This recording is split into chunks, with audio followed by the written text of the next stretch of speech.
babies out there. Aren't they so like comfy out there in the audience hanging out?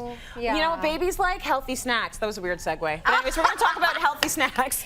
But you know what? That's why I think Andrew is such a healthy eater, because I always gave him healthy snacks. And so when he had like a treat that was a snack, he was like, Mom, what is this? Like, so raise them young, and then they're going to be healthy for a long time. That's right. So now we're still doing fruity things and frozen things for the summer. And so one of the things I like to do is to make those like the freezer pops, okay? They're so much more economical, and you don't have to add any sugar. So I'm using mango. I like frozen mango a lot. So you use frozen fruit. This is so cinch. But a lot of people put yogurt in. I used to, but I'm really into the kefir.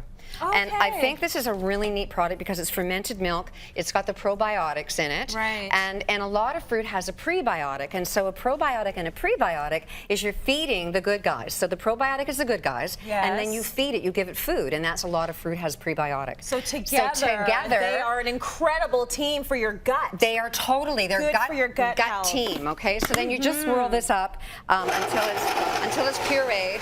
Yeah. And I should have measured it, but I didn't because I was talking. But that's anyway, fine. You've got the recipe on the site. Pour them in and freeze them. Okay, how easy that. But this one. Okay, let's talk about this one. This one is bananas with, once again, some nut butter. Okay, so you know, whether you want to use peanut or cashew or almond. Oh, I didn't realize you put nut butter on there as well. Yeah, so because I'm getting a little bit of protein, not much. And then you put the little top on, and then Tracy, you make a little sandwich, and then you're going to put it into the chocolate. But you can't dip it all the way because I don't use a lot, so you're going to have to spoon it on. So do this. So do that and spoon it on, yes, and fill it all up. And then when it's all covered up, oh, I know, it's so much fun. Oh my gosh. Good. And it's so yum. Now, you don't even have to put the nut butter on, but for me, it kind of justifies that it's a bit healthier. Yeah. Try to get it on the top, too. No problem.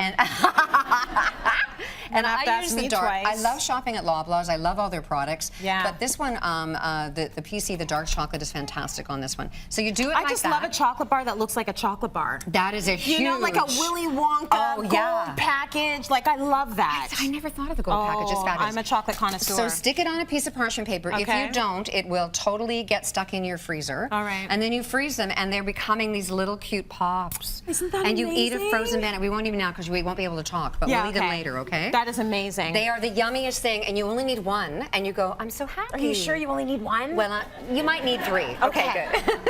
Good. Now, that's a really good snack. You're getting some stuff in there. I'm always trying to get stuff in there, okay? Now, I've been experimenting with roasted chickpeas forever, and I went to Massimo's restaurant, I told you, at the Air Canada, when I flew it on the Air Canada, and he put them on as croutons on a salad. Very smart. Genius. You get the crunch, but you get protein. You're getting protein instead of just a white bread thing. Yeah. But the trick, and this is after much research and about 47 cans of the Blue Menu chickpeas. Yeah. They were all good, but to different levels. They have to be extremely dry. Right. And so after you drain them and rinse them and all that kind of stuff, they don't have any salt on them, but you still need to drain and rinse.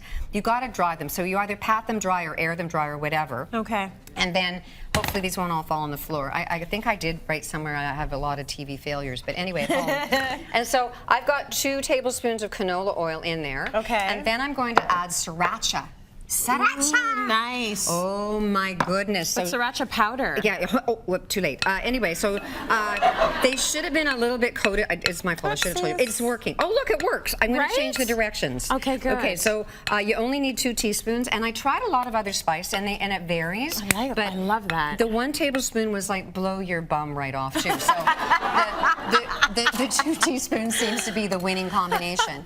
And then you've got to make really sure that they're not like hanging on to each other. Okay. So don't do 2 cans at once like I tried on try number 4. You know, I do so much research. A lot done. No, I was, get it. you know. So if they're like a lot of air room, like they'll crispy up. 400 degrees for about 50 minutes. Let them cool down or you will totally burn the roof of your mouth out. I don't know why I know that. Okay. And yeah, and they're really fantastic. So it's a protein snack, okay? It's 5-0. So you've got to keep it in for a long time, not 1-5. No, and I tried 1-5. And 1.5, like who likes Nothing. these? They're horrible. Yeah. Too squishy Okay, still. before we get to the energy balls, we made those nuts on the girls' night in. I remember, they're amazing. Yeah. And that's a fabulous snack. And also, I like popcorn. It's this junk you put on it, but the PC, old-fashioned way. I know, but PC's got a hot oil, and I just put a little bit of that and pop it, and it's fantastic. Nice. Yeah, so it's like it's got spices in it. Okay, so now the energy balls also have chocolate in them. Yes, really everything. good protein thing to have before a workout or after a workout. I like it after. Yep. And I have a lot of other crazy ingredients. I have cocoa nibs. I've got rolled oats. I've got flaxseed because everything I make has fiber.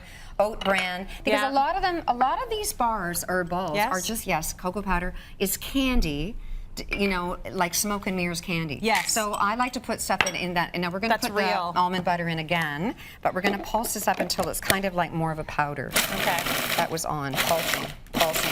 So you want to kind of make it so that it's going to not have big hunks of oats sticking out in it. Right. And then we're going to add a cup of, I'm going to eyeball this. Remember, don't do this at home. I am a trained professional. And because if you put too much in it, they're going to be too ugh. And anyway, this is going to be the binding agent. This is the binding agent. That keeps it all together. Yeah, and then there's a little bit of honey, and you can Ooh, nice. just a little bit. And liquid honey is a prebiotic too. Like there's a lot of everything I make has a reason. So when people change my recipes, it's like you're missing the science. Don't miss the science. Anyway, and there's a point to all of this. There's a point, and then you just pulse it until it's a big blob. That's a technical term.